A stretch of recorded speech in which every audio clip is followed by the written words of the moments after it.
Maar dat is goeiemôre gemeente. Vanmôre wil ek met die beroepingsverklaring deel. Ons kry die beroepingsverklaring van ons kerk in Efesiërs 4 vers 9. Hierdie uitdrukking hy het opgevaar en stel tog dat hy eers neergedaal het na wat daar is, naamlik na die aarde toe. Die een wat neergedaal het is ook die een wat opgevaar het voor alle hemelruimtes uit om alles met sy teenwoordigheid te vul. En dit is die gawes wat hy gegee het. Apostels, profete, evangeliste en herders en dienaars. Sy doel daarmee was om die gelowiges toe te rus vir hulle dienswerk vir die opbou van die liggaam van Christus. So sal ons uiteindelik almal kom tot die werklike eenheid in ons geloof en in ons kennis van die Seun van God. Dan sal ons sy kerk soos 'n volgroeide mens wees, soos volmaak, volwasse soos Christus.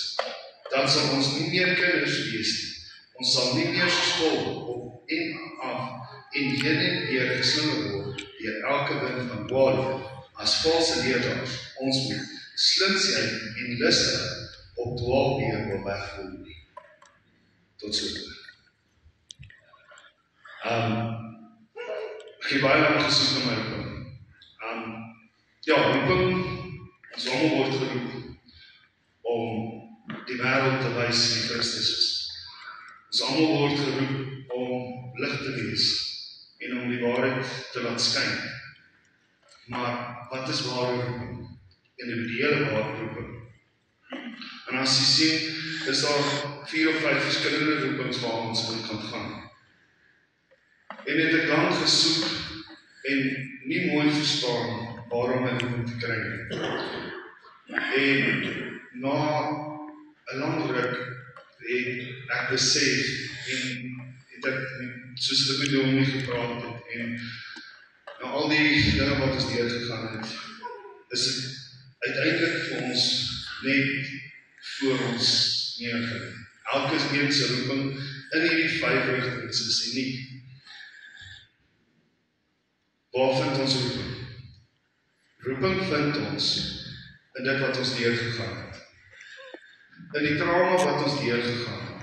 In die paaie wat ons moes loop. In die plekke wat ons deurgegaan het. Die vrae wat ons gevra het, maar hoekom sit jy my deur dood? Deur hartseer, deur pyn, deur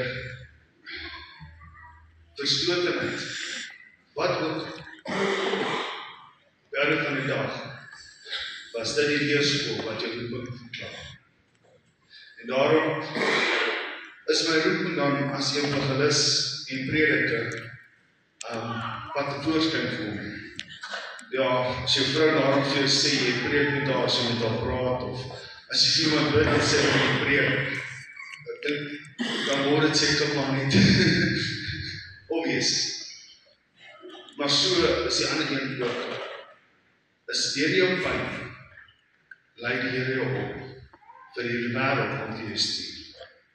En dit is wat ek net vanmôre met julle wil deel, is dat, onthou nie die pyn en die lyding wat jy deurgaan, is dat die omstandighede wat jy deurgaan, is nie die skool vir die pad vorentoe. Ek sê dankie. Dankie, Danny.